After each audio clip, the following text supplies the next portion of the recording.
sorry, Nas Daily, you were wrong, right? Okay. Because it's actually even worse than what you suggested, right?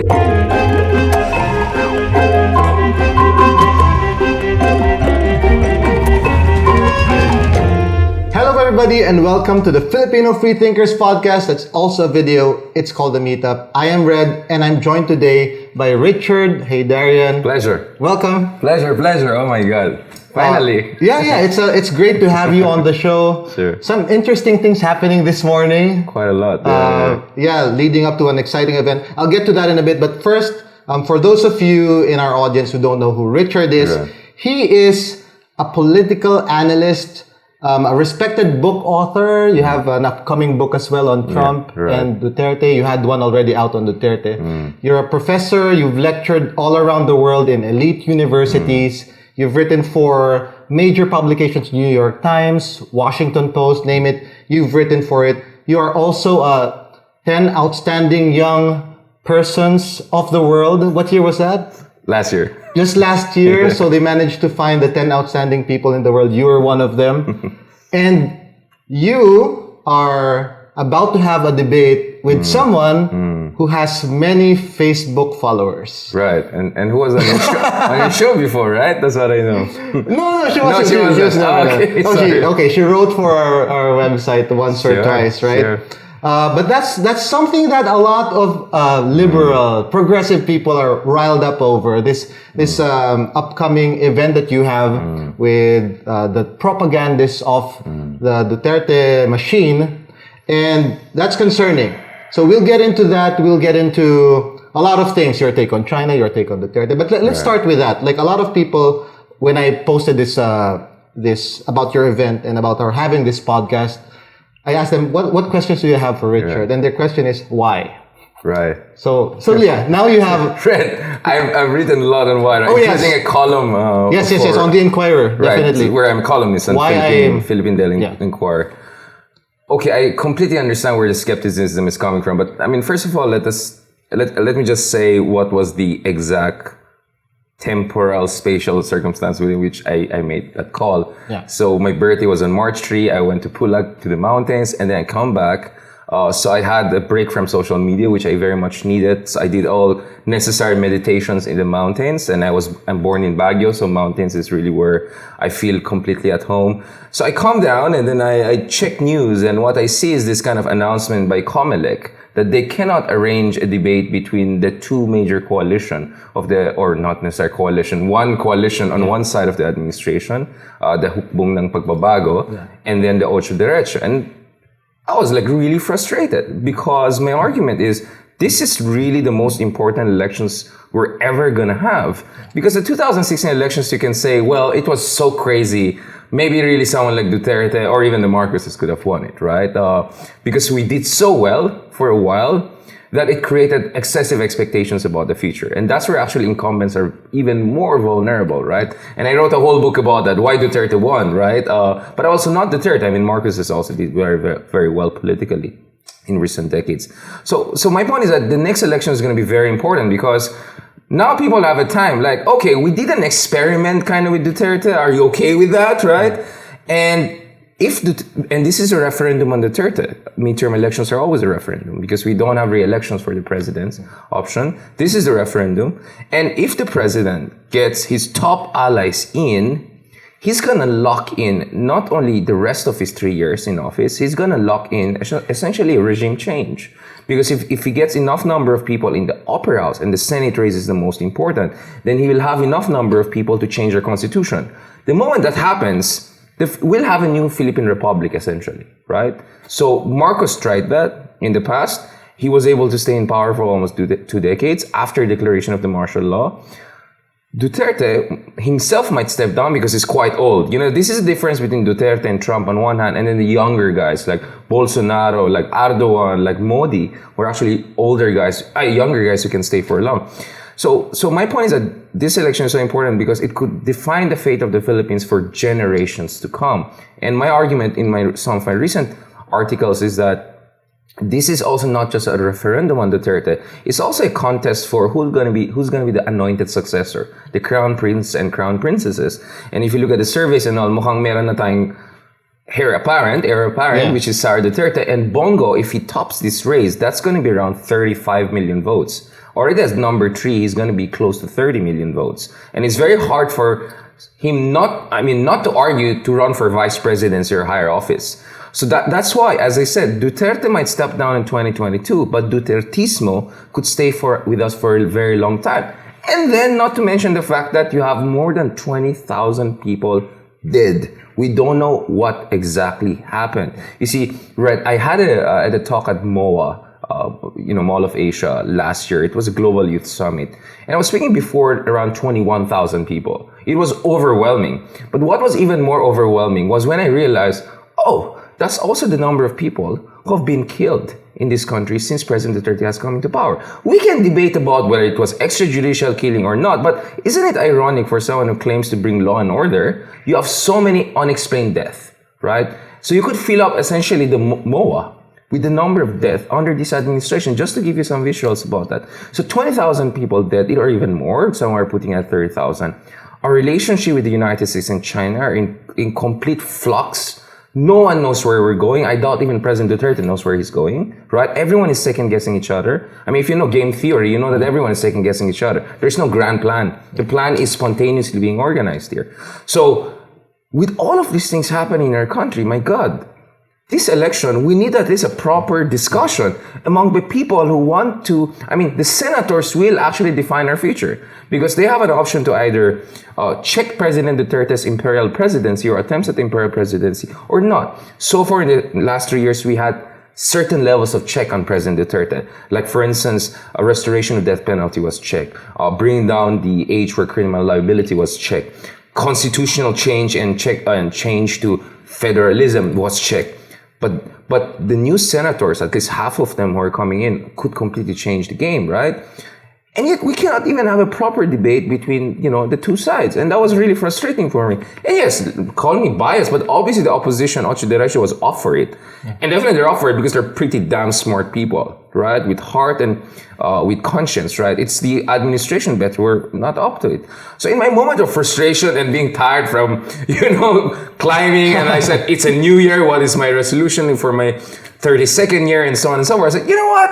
Okay, anyways, some of these propagandists have been calling me out for a while. Oh, you want to have debate and all. Of course, I didn't mind them for a long time because, our argument is we don't want to give them platform, right? Or we don't want to stoop down to their level. Yes. That's the argument. Yeah. But I realized that, if we're just going to get stuck in our own echo chambers and silos, what about... So I have this principle, I call it 20-60-20. Yeah. So they're going to be 20-20 on opposite sides because... philosophically, you're always going to have disagreements on first principles. Yeah. And neuroscience can better explain that than anything else.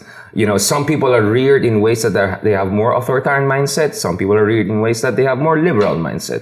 You and I perhaps were lucky enough that, we had certain parents and certain developmental stage circumstances and certain kind of education that made us more liberal leaning, and some other people didn't have that, right?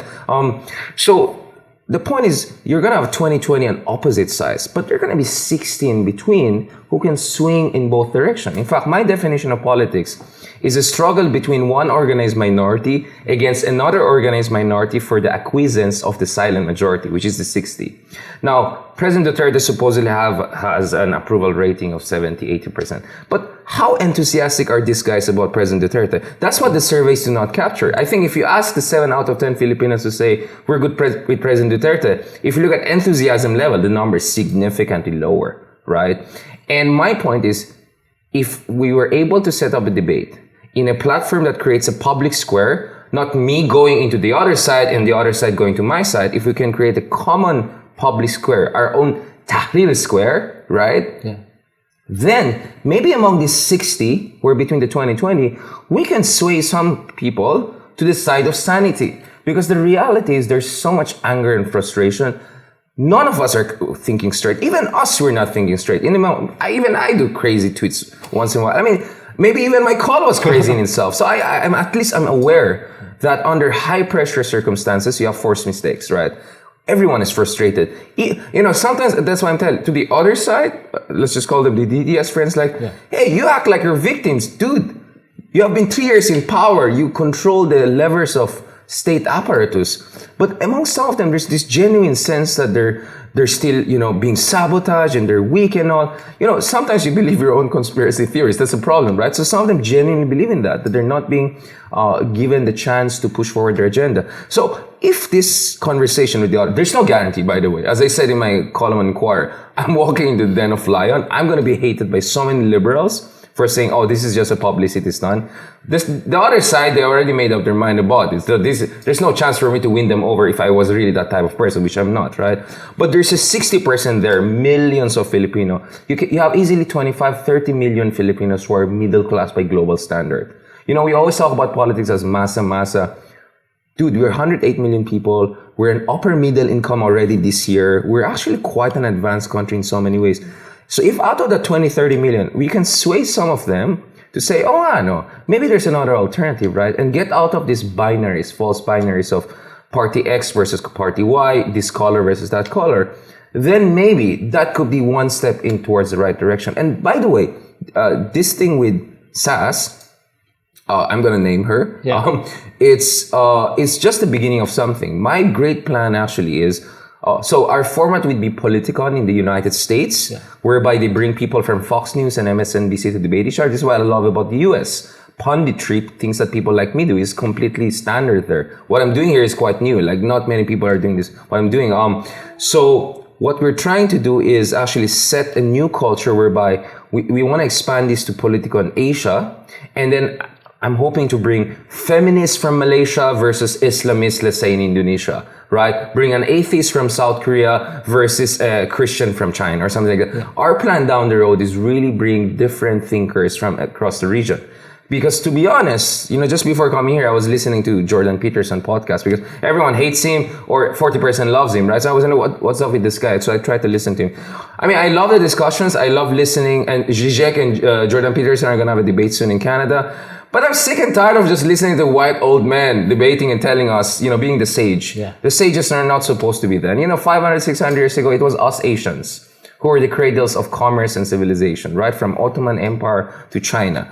And there's also a part of me, maybe it's identity politics. I want us Asians, right, to also have this kind of big global intellectual kind of conversations and have it among ourselves. So this is actually part of a bigger project. Okay. So there's no single motivation. There are multiple factors that came together for this to happen. And the Catholic in me says maybe it was God's plan. Because the more I'm getting bashed, I'm saying, you know what, I'm just going to go with this. If I'm going to be the sacrificial lamb, then let it be. At least in the future, someone can learn from my experience and do it better. Because definitely we're going to do errors here and there. No problem. Yeah. I accept that. So you're the Daniel then, going into the... That's the persona you've taken up.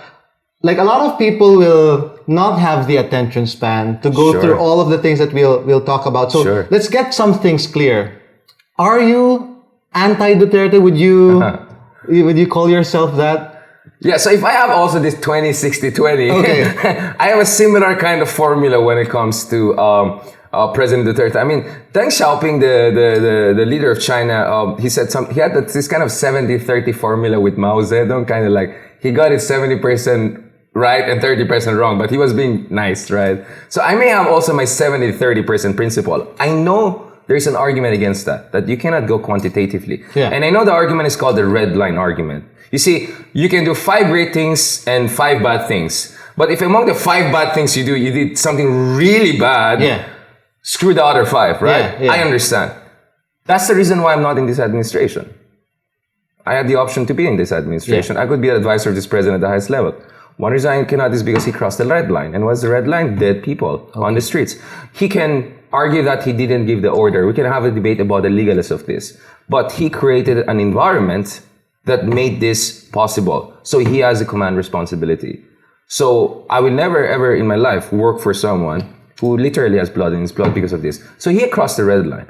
But okay, he crossed the red line. That's happening. Should that mean that I'll spend the next 5-6 years of my life just criticizing on that issue? Because I know there's a bigger picture out there. And when I say, again, this is not mutually exclusive. When you say bigger picture, it doesn't mean ignore this, right?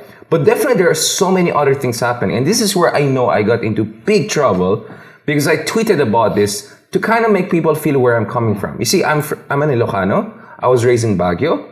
And you see, among us Ilocano, it's 9 out of 10 easily are pro-Marcoses. And actually, there's a rational basis for that. I thought for a long time this is just like a loyalty, fanaticism, let's just call it idiocy, right?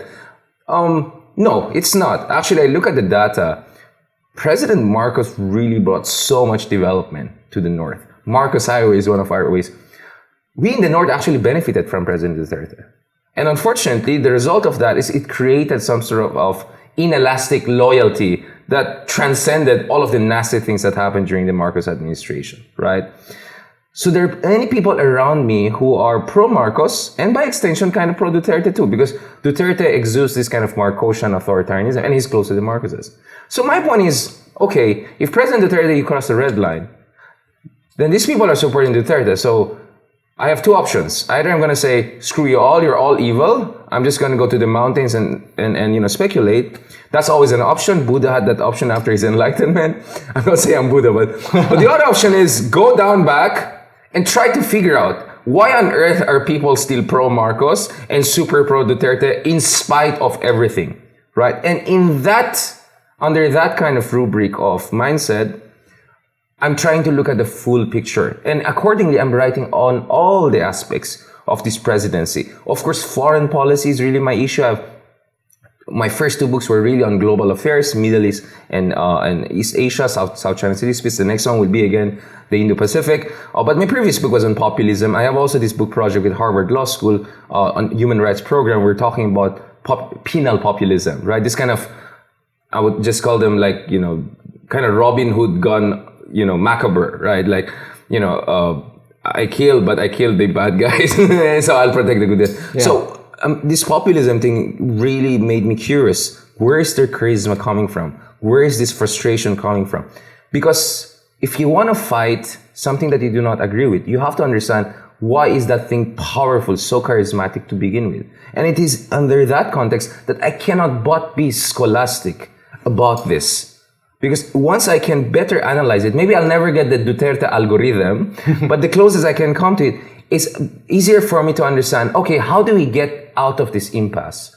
Because the impasse is essentially, Duterte now is still the de facto change, and then essentially liberal democracy is the return to Ancien regime. But I believe that's a false dichotomy, and Lacan talked about 1 + 1 = 3. There's always a third, more alternative emancipatory option out there, but I want to really figure it out. Now, maybe you want to call it, am I trying to be kind of the ideologue of the third wave? And I know third wave has some sort of bad connotations, but a part of me, yes, I want to figure out how do we get out of this ideological impasse? Because if we're locked in the level of discourse, and discourse superstructure in Marxist language shapes the substructure, and the substructure is the actual politics in this country. And I believe our problem is, as bad as the death is, it's the mindset that creates all of this violence that we have to deal with. And to deal with that mindset, you have to go to discourse. So I was listening to what you said. Very nuanced take on my answer. Are you anti-Duterte, right? And to me, it's always been clear, but that you're anything but pro-Duterte. You're not. Yeah. Like from the start, that's been very clear to me. But some people on our side, on the critics of Duterte, they're like, no, this Heydarian is irredeemable. He is pro-Duterte. Like, why even have this debate? They're on the same side, right? Sure. And then when I ask them, so what has he said actually to prove that he's pro-Duterte? And they can't really show me anything.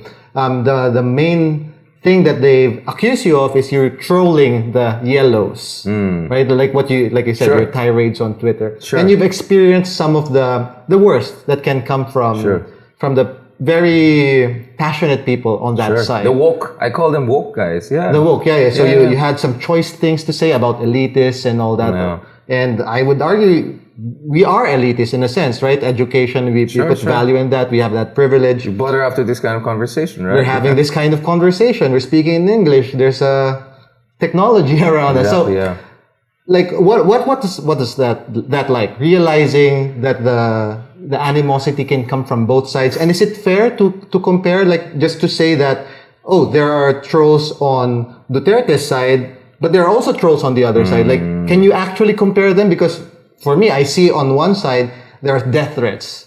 There are rape threats. There's all this crassness and disgusting behavior. And on the other side, there are people who are calling you pro-Duterte or whatever. Yeah, so what's your whole take on this? Well, I spent 3 years dealing with the DDS trolls, right? It's horrible. I mean, there were times that you had coordinated attacks by Sass, Mocha, Thinking Pinoy. Thinking Pinoy, by the way, was my senior in debate society in UP who taught me how to commute, right? From Pantranco to when I used to live in Makati. And yes, death threats, all sorts of things. I mean, the only thing they couldn't send to me was rape threat, right? So that's why that's where I even feel more for the women in our our camp, let's just call it. Actually, every time I feel like really horrible, I think, well, there are people who are going through even tougher situation, right? I mean, I'm a 5'10", 11 man. I can protect myself in many ways, right? I am black belt in Taekwondo, right? But what about these women who's like 5'2", 5'3", vulnerable, beautiful women getting this rape threat, covering the war on crimes, war on drugs. So, I mean, I always think about it and I ignore it. So I kind of conditioned myself to deal with this DDS trolling. And they're really trolls, a lot of them. Like, they're really coordinated. It's systematic. It's a call center operation. And the thing is, it really got ugly from that moment that I and Sass and all agreed to have a debate. Oh my God, they really swarmed my Facebook page. So for some of these people who are attacking me as pro-DDS, please just bother to visit my Facebook page. It's horrible, right? But you know what? I was already used to it, and I was very stoic about it. It's on Twitter when I said, you know what? And I look at the surveys. Oh my God, the administration is doing crazy well. President Duterte is approving. So I said, maybe it's time for us to have an internal soul searching. Like, maybe we're not getting it right. So I always make a distinction between two things, right? Philosophical liberalism and methodological liberalism, right? A good friend of mine, Leloy, talks about liberalism as a modus vivendi, as a way for us to have conversation by agreeing to disagree. But there's also something called philosophical liberalism, that you fundamentally believe that in a society you're never going to have a consensus, that you have to have constant discussions back and forth, and it's an unending, ad infinitum, right? So my point is, I'm philosophically classical liberal. I believe that there's just no way for us to agree on first principles. I experienced that in my own family. By the way, not my mom and dad and all. My mom and dad and all, we're on the same page. When I talk about family, I talk about extended family, right? So please don't bash my dad and mom. They're actually very progressive. And I'm very glad about that. Sorry na lang dun sa iba. So I'm philosophical liberal. But in terms of the methodology by which we interact with other people, we also have to have certain discussions about that. Now, my point is, by having a conversation with the other side, I don't think that will ever make me rethink my philosophical liberalism, because this is deeply ingrained in me, right? Because, if I were fascist or conservative, I could have just joined the other side a long time ago, and all the benefits and stuff were there, right? And I could have had the adulation of millions of whatever people, right? But no, I didn't choose that. I chose the harder part because I'm a philosophical liberal. But methodologically believe that we cannot just be in our own silos. And by the way, I was not saying by the way, you cannot call everyone who criticizes Duterte also Dilawan or liberal, right? Of course. Some people are just out of conscience, including Catholic priests who are not necessarily liberals, right? This is just a question of conscience. But for the sake of discussion and the limitation of the Twitter, maybe I still have to master it. Maybe I learned from it. They actually increased the number of characters you could use. Oh, yeah. That really helped, right?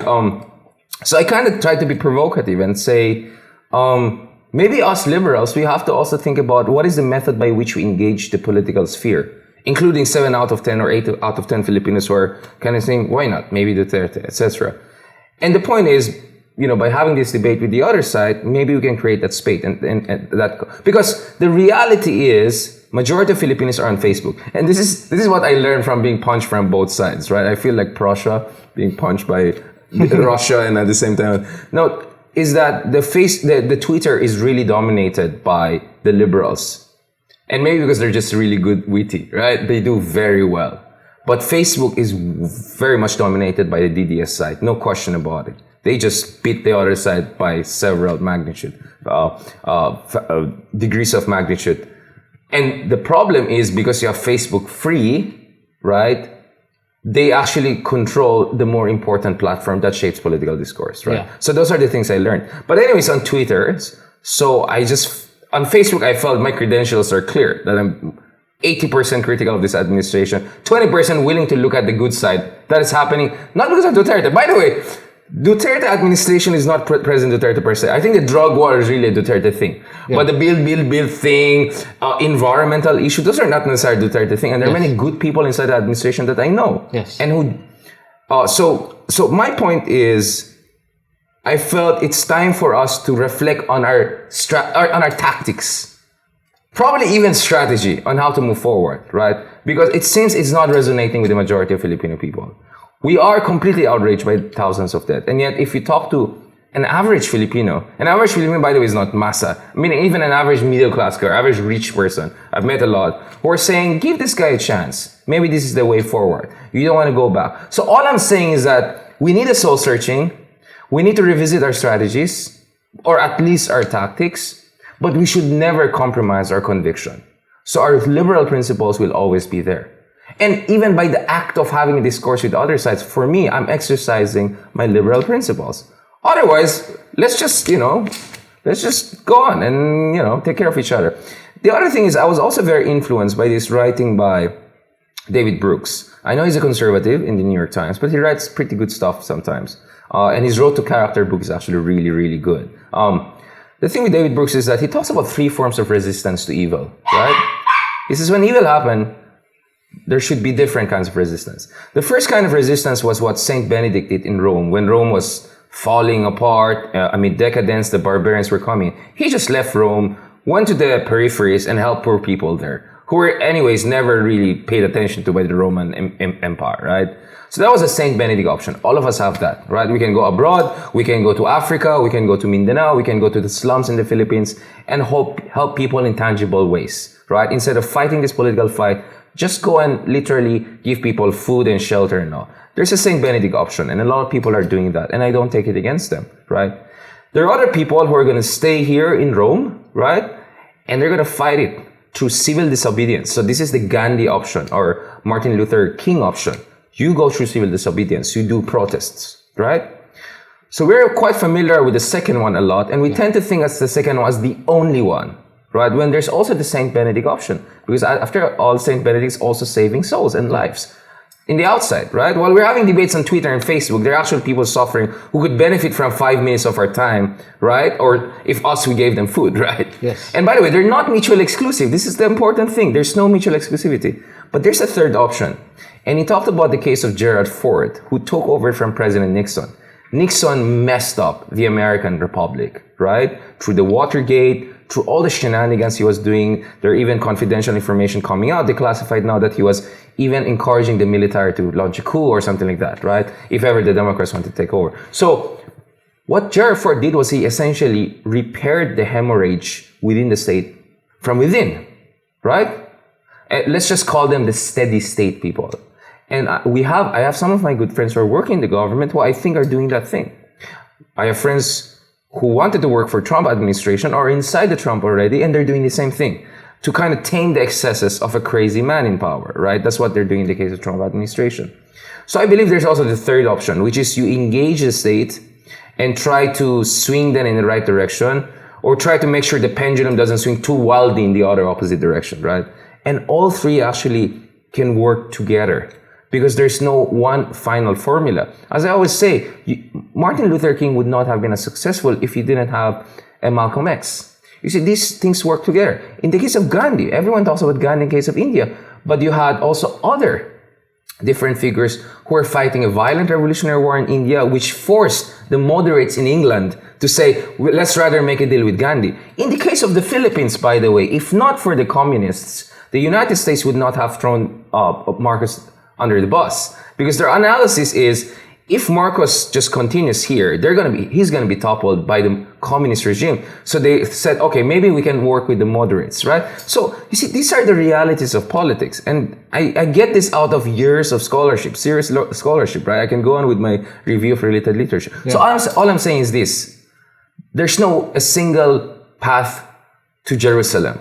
We can all go to Jerusalem, but through different paths. And in some ways, sometimes it has to be actually done all simultaneously, right? And perhaps one person can also do all of that simultaneously. And sometimes I try to do that. I cannot join protest Because technically speaking, I work for GMA Network, among other things. So that puts certain restrictions in terms of me not being involved politically. But, if things really go crazy, screw everything. I'm just going to go to the protest, right? Yeah. Believe me. So we're not at that point. Believe me, it could actually get worse. Yeah. Yeah. You see, Red, I spent time in the Middle East too, right? Yeah. I've been in North Korea. I was in North Korea last year. I visit China regularly. I've been in real authoritarian regimes. Believe me, what we have is not authoritarianism yet. That's actually, I call myself a hopeful romantic. I'm not a hopeless romantic. Because you have still something to fight for. Freedom. And I've been in countries when, my God, you cannot even take a picture of a certain king or certain figure without being harassed by intelligence officers. That happened to me. So I cannot tell all of these things on the record. But, I've been in certain places where I know, oh my God, that's really Big Brother. That's really Orwellian. We're not in an Orwell situation.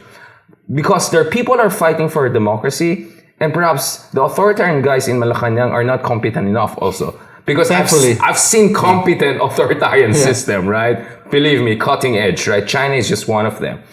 China is a gold standard, but there's silver standard that I've seen also around the world. So from that perspective, I believe there's still freedom for us to fight for. And from that perspective, I believe if we can have a discussion with the other side, we can still win over more people. And I believe that, 2016, maybe the wrong side won. 2019, it looks like they'll win even more. But there's still 2022, and there's still every year that's going to push through. There are going to be fights in the coming months, my friend. We're going to fight over the new proposed constitution. Duterte is going to bring it back after 2019. So this is where this whole elitism thing is coming from. By calling other people idiots and evil and sell out and everything like that, you're just going to alienate them more and more. Believe me, a while ago, I'm really self-conscious, right? I have this kind of out-of-body analysis like, Richard, I never getting trolled like crazy because I was not prepared for trolling from the other side. And yes, getting death threats is scary. I had to deal with it with this one side. But, psychological torture is still torture. And, when you have 50, 60, 70 different person, maybe they're not trolls, they're not part of a call center operation, but they're so woke and they feel so self-righteous that they attack you 70% at the same time while you're dealing with thousands the other side. I'm a human being. I have limitations. So that's why I actually apologize for some of my tweets because I knew it was also a forced mistake. But I want to retract my argument that we're not going to win the political fight by saying, us the 5, 10, 20% or 1% are the smart, people are going to be saved and brought to heaven, and then good luck na lang for the rest of the country. That's not an option. Maybe among the 7 out of 8 or 10 or 8 Filipinos who support Duterte, there are a lot of them who are actually just looking for a breath of fresh air, a new narrative, a new hope. And so far, by default, Dutertismo is winning it. So you're not going to win that by just being among our own silos. So I'm willing to risk a huge amount of that 20%. Okay, the other 20% are going to hate me no matter what. Some of them might want to opportunistically engage me, right? But the other 20%, I might lose 10% of them. But if among the 60%, I can sway some people towards the right side, not for my own sake, then it's a fight worth it. Definitely. Okay, so you've put in the work. You've done the research. You've traveled the world. You know the context of populism, which is why you're more measured when, for example, people were very afraid of, let's say, the debt trap, right? The Chinese debt trap. Sure. You have an article about that, which is very enlightening too. What we should really be afraid of, right? Because there are things like fast progressive. I remember this guy making the video. What's his name? Nas Daily. Yeah, Nas Daily. Like he put out something fast. It could be wrong, but because it's progressive, a lot of people buy that. Sure. Your approach is more... And sensationalist. Yeah, sensationalist. And your approach is more measured, more academic. You have the bigger context. And you're not as worried yet. So what are our prospects? Like, what is the trajectory that our country is going to? Dutertismo, like the deals with China, like would that potentially be beneficial for that? How should we be worried? I'm sure you don't have enough time to explain all of the details on that. Sure. You have your books and your column for that. But what should we actually be worried about? Yeah. Well, first of all, to our friends, our fellow liberal friends, if you claim intellectual superiority and please read, right? Because my frustration is I've written out at least 1,000 articles. I'm not boasting about it. For you to judge me based on a single tweet, you're missing the point. And by the way, on this debt trap issue, I've written on this extensively, right? But in long format. I haven't done the Nas Daily version, but by the way, I have one coming soon. We have this show on Jimmy Network with Atom Aurelio, Stand for Truth, together with YouTube. So we're going to have our own, jokingly we say Dick Daily version or Dick Nightly version. So I'm going to come with 2-3 minutes spunky. So how many percent of your life are you? Yeah, so we just did a record. We did a recording, so it's going to come out soon, right? We're going to do a nice daily version, but this is based on scholastic research. By the way, I did a monograph. Oh, by the way, this is with Albert de Rosario Institute, so it's as liberal as it can get, right? I'm like classical liberal. It's a 50-page analysis of the BRI, and I've done a shorter version of that. So I'm not talking out of whatever. Yeah. I'm talking out of real research, of reading thousands of pages and different reports on BRI. And my next book has at least 2 chapters on the BRI issue alone, right? This is going to be by Palgrave Macmillan in London. So my point is, this is it. So I went out also in some of my tweets. I said, there's not going to be a debt trap. And some friends took it like I'm taking the government side, right? My point is, if you want to have the moral high ground, you also have to have intellectual high ground. Because if you're going to get moral high ground based on lies, that's going to catch up with you, my friend, right? That's why it's so very easy for the DDS to attack a lot of people on the other side, because some of them were just lazy. They were sloppy. They were more focused on slogans than actually scientific research, right? Now, when it comes to this debt trap issue, I've studied different countries. There are many things to take into consideration. Oh, by the way, I even interviewed Prime Minister Mahathir earlier this month, because Mahathir is kind of, for me, the poster child of BRI skepticism, and it's working very well. And actually, I set up that meeting with Prime Minister Mahathir because, I'll be honest, I wanted to indirectly send a message to the palace. And guess what? The next day after my interview with Mahathir, there was a response from palace. I even, in fact, on the record, asked Prime Minister Mahathir, did you give a friendly advice to Duterte, right? And Mahathir is a politician, of course I didn't, but his words are very clear. The idea is this. First of all, I mean, as someone who comes from a very mixed ethnic background, Hispanic and Middle Eastern and so on and so forth, I'm very worried about this kind of anti-China xenophobia in this country. And I'm not going to name names, but a former professor of mine who also is a resident analyst in GMA and a fellow columnist on Inquirer wrote a very controversial piece about why we supposedly hate China. And that piece was, I think, abhorrent on so many levels. I know that that was a woke piece. This person is angry. She's a little bit advanced in her age, but she's a great person. She's a brilliant woman. I have a lot of respect for her. But for me, actually, I kind of was thankful because it kind of reflected this long simmering xenophobia and ethnocentrism we have towards anyone that has China, something China there. And my point is like, first of all, we have to be very careful about this thing. Being Filipino has nothing to do with your skin color, has nothing to do with your ethnic background. It's about your subscription to Filipino-ness and a certain fundamental ideas and principles. It's also sharing in the struggles of this country. I'm still in this country. I have an option to be around the world. Yes, I'm going to do some visiting lecture in different universities in Taiwan and Australia soon. But, you know, I'm still here. This is my home and I'm going to fight the fight. Now, so the thing is this, we have to be careful not to have a racialist, not even racist, racialist definition of what is a Filipino. So one fear I have is that a lot of discussion about China and Duterte are already falling into that kind of racialist stance. And I think it's also related to this kind of, you see, we had this with the Binays, right? A lot of people didn't agree with the politics of Binay. They got so ugly that they were even talking about their skin color, their features. Yes. That's not how we should do it, man. Definitely you actually piss off even more people. And I believe that the same thing is happening with Duterte, like people making fun of his skin and his looks and whatever. But again, with China, there's a lot of racism coming in. So the first thing we have to check here is how much of our criticism about China is about us just not wanting anything that has to do with China.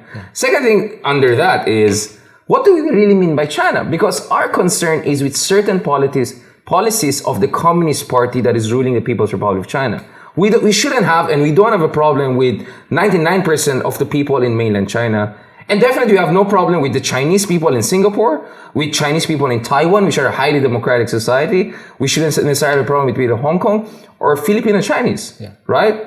Or Chinese, pure Chinese, ethnic Chinese people who are actually citizens of the Philippines, right? So we have to break that down, and this is a very dangerous game. So that's one thing.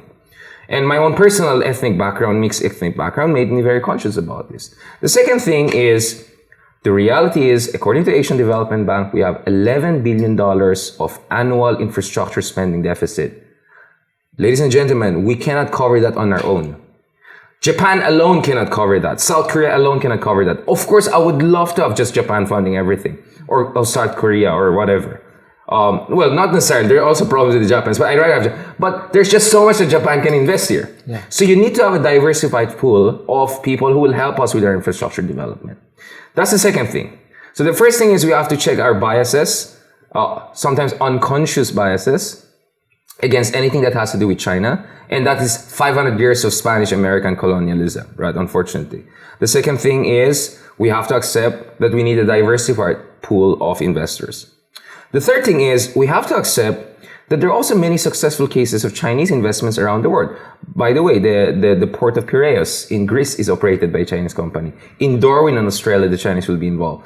And, you know, the Chinese, when it comes to their manufacturing prowess, they're kind of like a grocery, or in fact, they're kind of like, di ba may Authentica, tapos may Class A, Class B, since we're near Green Hills, right? Yeah. It's actually the same. The Chinese can give you Class A. I mean, look at a lot of products in the US, including Apple. They're kind of assembled, made in China, right? Yeah. Or there's an added value for it. But the quality is high because there's a supervision. So I've been in a lot of countries whereby I've seen more of the Class A of China. In fact, I met one of the British kind of vice minister of treasury guys, right? He said, when it comes to China, welcome it, but watch them carefully, right? Because the British have been welcoming Chinese investment, including in the nuclear sector. So there are positive things you can get from China.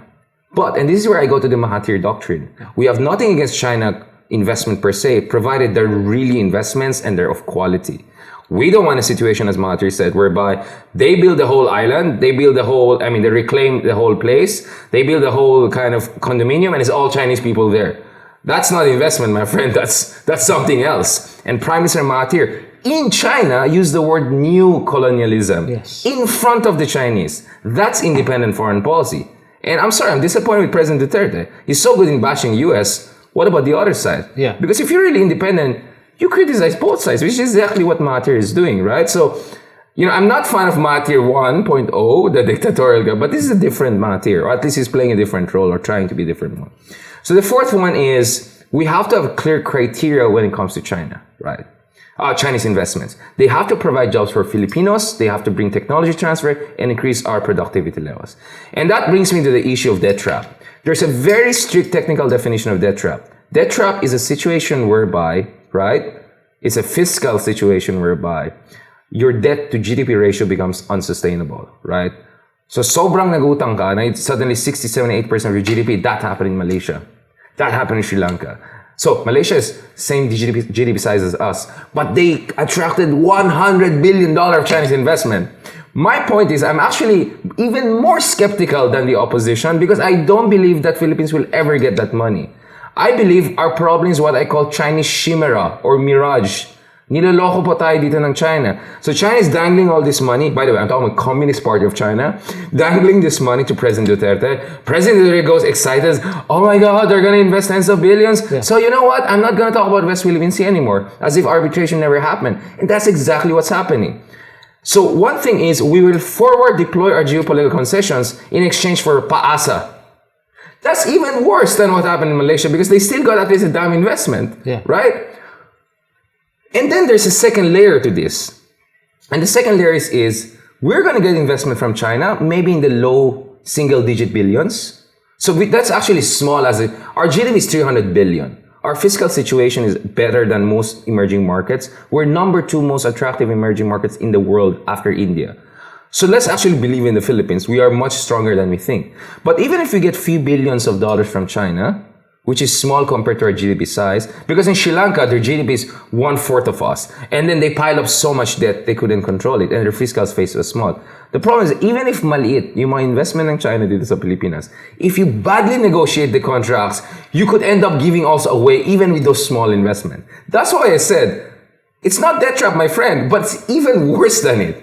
So I'm even more opposition than the opposition. And I think a lot of our DDS friends did not see it. They were trying to use me like, see, even this guy is saying, it's like, wait, you still didn't see where I'm coming from. It's actually even worse, right? And this is the threat that many people are missing. They're so fearful of being overwhelmed by Chinese investment that they forget that there's a possibility that there could be a situation where you don't get invested and yet you still give up a lot, which is even worse. Isn't that what's happening now? And this is my problem. So the other thing is, I cannot come up with statements unless on this issue. This is very sensitive, by the way, right? I may have already problems with getting visa to China because I need to go back to North Korea. And the only way to go back there is through Beijing, right? Beijing. Now, the point is this. You need evidence. And thank God we have someone like Justice Antonio Carpio. And the fact that it's a justice who is now talking about foreign policy just shows what a failure other branches of the government are. What the hell is the Senate doing? What the hell is the Congress doing? What the hell are other executive agencies doing, right? So Justice Carpio is essentially carrying the mantle for the rest of the state apparatus. Although the military is doing its own pushback. Secretary Lorenzana is also doing a fantastic job developing our facilities on the ground. But Justice Carpio exposed the contract in the Chico Irrigation Dam project and also Kaliwa. The Collateral. Yes, and oh my God. Yes, it's not big. And this is the ridiculous part about the government. Like they said, so on one hand, Duterte says China is going to invest tens of billions. On the other hand, no, the investments are small, so we're not going to be entrapped. But even if it's small, you should negotiate the contract well. It's a badly negotiated contract. Essentially, China wrote the contract for us to sign. That's not how negotiations should happen. We have options. We could play this smarter, right? So I agree with President Duterte that you have to open up your options, diversify it. But you have to leverage the fact that we have even the option of diversifying. There are other countries, I don't know, like Sri Lanka or Laos. No one wants to invest there, right? So they had no choice, China. But we actually have a lot of people who want to invest here, right? So we had that option. I feel we did not negotiate it well. And if titignan mo yung mga kontrata ng Chico River, and ngayon lumabas na rin Kaliwa, because the Chico River was supposed to be a template. That's why it's scary. Hindi to one-off. Yes. One-off, you can say, okay, we made a mistake. We're still new to this. And by the way, we're not new to this. We had NBNZT and North Railway. Two kind of big-time failed projects. Under Arroyo administration, guess where is Arroyo now? Advising the president again. So the ghost of past is literally here in flesh, right? Sorry, I mean, but the point is, I mean, the evil side, not the good side. Sorry, Lord. The thing is, the two projects show how sloppy we were in negotiation. So yes, the interest rate is not too bad. Actually, 2% by Chinese standards, and commercial rates is good. It's not good compared to Korea and Japan, which is like 0.2 whatever percent lower. But still, according to these contracts, which they could not deny na expose, na booking sila, is we are going to put up our national patrimony assets and other lands for commercial purposes up as collateral in an event that there's a dispute settlement problem. Now, the government is saying, well, we can pay the debt, and this is standard. Oh my God, this is not standard. China, South Korea. You see, Walden Bello is one of my mentors, so you can understand where my thinking is coming from. I'm very critical of the structural adjustment program of World Bank and IMF and all of that. They did horrible things, but never did World Bank or even Japan or even Korea ask for collateral and land. That's dodgy. That's not. And the second thing with China is they're not part of the Paris Club. The Paris Club is the group of creditor nations who have a clear standards on debt relief. So dun sa mga poorer countries, actually they forgave the debt. But they have very clear standards, no? Kasi you don't also create moral hazard. If you're just going to be debt and then it's going to be forgiven, then there's an incentive for corruption, right? In third world countries or fourth world countries for that matter, right? And they have clear standards on transparency. They have clear standards on good governance. China is not part of the Paris Club. And you know what? When I was researching on BRI, you cannot find anything on BRI and a Chinese website that is credible.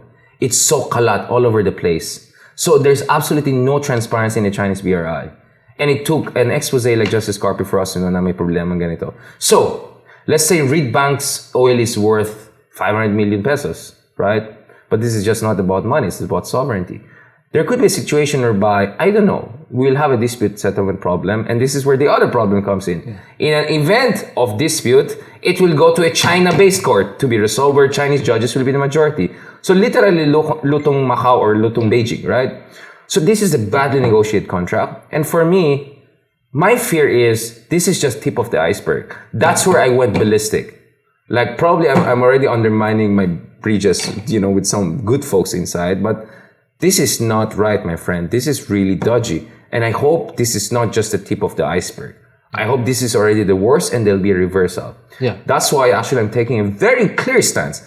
For good friends who are questioning my stance, bother to see. Including my column today, I'm asking, are we a province of China, right? Yeah. Probably I'll be denied visa to China for a long time. I'm taking a very clear stance on this issue, right? Yeah. So our problem is not debt trap. It's not debt trap. Just look at the technical definition. Because China will never invest as much in our country, which is actually bad. But it's even worse because our government could potentially give away a lot in terms of our sovereign rights and sovereign claim and sovereign territory, even for few dodgy, shoddy Chinese investment. That's how bad it is. So you've been very clear about that. And thank you. Like you've taught me a lot. I've learned a lot of new things. I'll read your other stuff as well. And you should too. But you're doing so much. And you've already mentioned going up the mountain, your stoic response, right, and the role of public intellectuals in this day and age. So how do you cope? Jeez, I don't think I need.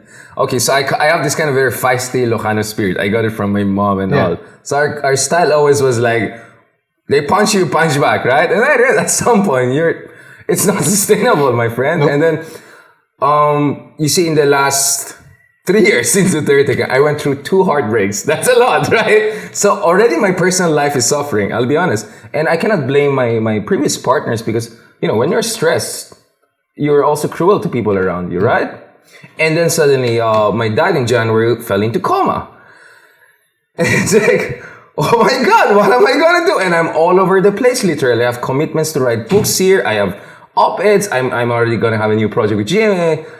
So I said, you know what? Go back to basics. Go back to basics. So I went back to the Stoic literature. And by the way, Stoicism is not what you see in the dictionary. Stoic means like, wala kang pakena. No. It's not that. It's not being emotionally dead or zombie.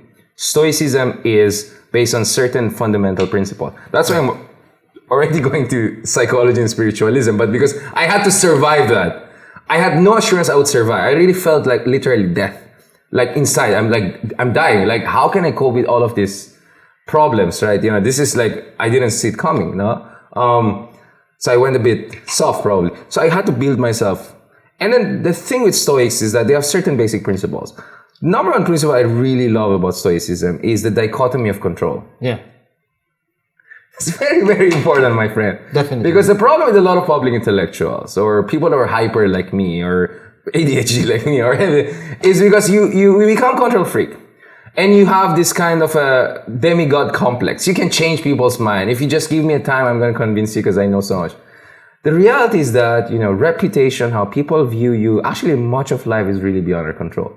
That doesn't mean just sit back and let life take care of itself. That means do your part to the best that you can, and then the rest accept. If it doesn't work, then at least you did your part. And actually take joy in that. Yeah. Take joy in that. That's why you can have actually graceful defeat if you know that you really did your best. So one of the examples that Stoics use is the tennis game, right? I cannot control how the other guy will play. Maybe he's a freaking monster, right? But I can do my best. And sometimes my best will just be good enough to defeat the other guy, right? But if I'm going to think about what he's going to do and what I'm going to do, and I'm just going to lose my game, I'm going to lose it. Yeah. And my point is that if you did your best, even if you lose, you're happy about it. So in the case of my dad, for instance, and I applied Stoicism in the most dramatic circumstance you can imagine. So he was in coma for a week or so. Every day I would go to my dad and shout in his ear, "Hero, Hercules, wake up." Every day, right? No assurance he'll wake up. The doctors kind of gave up on him. He was already complications. Every day I did that. And I said, I cannot control God. What's going to happen next? I don't know my father will come back, but I'll just do my part. And at least my conscience is clear. As a son, I did my part. And he woke up. I mean, the doctors were shocked. That was a miracle in many ways, a medical miracle. But the point is, the Stoic mindset allowed me to fulfill my role as a good son during those difficult days. If I were going to be in a non-Stoic mode and say, oh my God, it's horrible drama, how is that going to help the situation of my dad or my mom or my sister or everyone who's also in a tough situation? So Stoicism allowed me to do the right thing for my dad as my duty as a son, and also be strong for my mom and sister who are relying on me, because now I'm the man in the family. Right? Yeah. So I applied Stoicism in the most dramatic situations you can actually imagine. And it worked.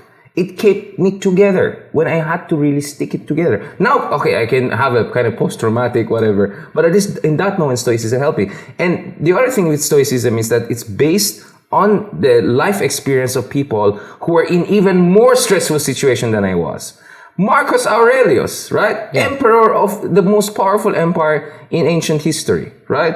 Imagine the kind of headaches that he had, right? Yeah, yeah. And Marcus Aurelius had problems in health. More than half of his children died before reaching puberty. You can imagine what kind of he didn't even want to be an emperor, so he didn't enjoy the power. He has these quotes about, if you have to be in a palace, might as well make something out of it. And he really meant it. It was not even sarcastic, right? And then you have people like Seneca, who came from the province of Spain, worked it all the way, ended up as advisor of someone like Nero, my God, dealing with the nastiest people in ancient classical history. He thrived. He was a venture capitalist. He was a senator. He got exiled multiple times. In the end, he was asked to execute himself, and he had the Stoic death. Yeah. He applied the dichotomy of control. His idea was, okay, I'm going to have the most success I can have, and I got a lot of it. I tried, but I'm also going to have really lows, including being asked by Nero to kill myself. But you know what? I can peacefully exit this world because I knew I did my best. So it's actually working. Now, I tried Zen and Buddhism. For sure, I continue to read. But I just felt, it's not something that's going to work for people like me. Because especially Stoicism focuses also another thing. That's why even Cicero, who was not a Stoic, loved the Stoics, right? Yeah. Because they emphasize the notion of duty. And On Duty is the best essay of Cicero that I suggest everyone to read, especially for us who want to fight. Read the On Duties.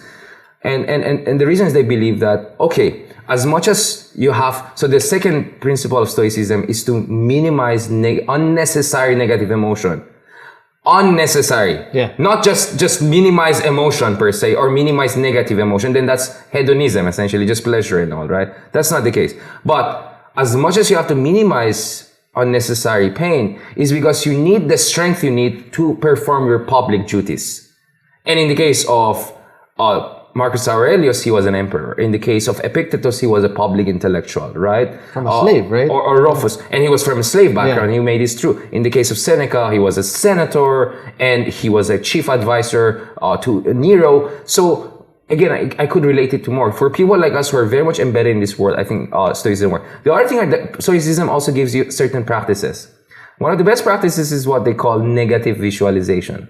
Oh my God, it really, really helps. I do it every day. It helps, yeah. In short, it could have been worse. Yeah, yeah. And literally, it could always have been worse, right? So when I was thinking about, again, see, so the thing with Stoics is that a philosophy that cannot be practiced is useless. Nang pipuloso ka lang, as we Filipinos say, right? Yeah. But see, you practice. So when I was thinking about, oh my God, what's going to happen to my dad? Then I did a Stoic exercise. I had all those years to spend with my dad. Many people didn't have an opportunity. It was not guaranteed that I'll have all of those years with my dad. So suddenly I became grateful. I'm grateful that my dad is still there, he's breathing, right? I'm grateful that my mom and others are there that I can share my grief with and have joy together. So the negative visualization helped me to realize I have had so much blessings and I'm so unnecessarily just focusing on that 10-20% negativity. As important as it is, there's so much to be grateful for. So gratitude is another thing that you get out of Stoicism, right? Yeah. And of course, in relation also to the dichotomy of control, it's also the fact that I cannot change the past. I have so many regrets about my relationships, how I dealt with other people, how I behaved on Twitter, hurt a lot of people. But I always say, there are going to be days whereby I'm just not going to be my best. But tomorrow is always a chance for redemption, right? It's really about redemption to me. You know what? This thing with Sasot. Yeah. I told Sasot, I know you from pre-Duterte days. You were an LGBT activist. You spoke in the United Nations. You were on the streets. Now, I don't want to speculate on what made you do what you did. You cannot change what happened over the past 3 years, right? I have complete disagreement with Sass. I'm going to call her out on that, and she knows that. We had back and forth. But maybe this dialogue is a chance. There's no guarantee, but I said, this is your chance to redeem yourself. Show to the people that there's still that old Sasot, right? I mean, to be honest, I'm really approaching our politics right now as a novelist and a psychoanalyst, no longer as a political scientist. I want to understand the human conditions. All of us are which right? In many ways, if you want to think of the country as a sinking ship, right? Which is not, but in certain ways, a sinking ship in terms of our morality and political standards and all. We are all going to suffer here. This is zero sum for everyone. I mean, it's like a Titanic that is sinking. Even if you're in the class A, you're still going to sink at some point, right? Yeah. Maybe some get saved, but still. Not in the case of the boyfriend. But anyways, let's not go there. Oh, because kasya silang dalawa. Yeah. Let's not go there. Oh my God, that was such a digression. But my point is this. You also have to psychoanalyze people. And as I said, going back to Jordan Peterson, I know Jordan Peterson is like hated like hell among liberals. And I kind of relate to Jordan Peterson because he kind of can get jumpy and say crazy stuff. That happened to me a lot. I don't agree with a lot of things he says, but Jordan Peterson said something very smart. And I agree with that. He said, fundamentally, if you want to solve politics in a very polarized period, you go back to the basic unit of analysis, which is the individual. If we deal with our own shit, internally, psychologically, it could solve a lot of problems in our society. I'll be very honest. I think President Duterte has a lot of shit he has to sort out. And then he ended up as our president. And we're suffering as a result of that. Yeah. There are a lot of people in power right now who needed therapists before getting here. Or they still need a therapist. Now, I'm not talking they're like crazy or mad. I mean, they got issues. These people got serious issues. We got issues too, and probably we need therapy too. I mean, this is really a difficult situation. So sometimes all you need is that instead of going out in the world and fighting the world, go back within and try to rein in, right? The demons that are taking control of you. And that's, again, what Stoicism helps me. So as much as I defend my argument, I'm also very aware I make mistakes. And the number one battle for me is not to win arguments and debates out there. I was a competitive debater. I am Lelo head back and forth a lot in semifinals. But I know that the real debate is inside. You know, as some Stoic will say, the mind is the enemy sometimes, right? So one way to solve politics is through individual, psychological, cognitive behavioral therapy. We really need that. Definitely. Our leaders need that. We need that. Yeah. Because we're also going through a lot of stress because of what's happening here. Yeah. Richard, thanks so much for your time.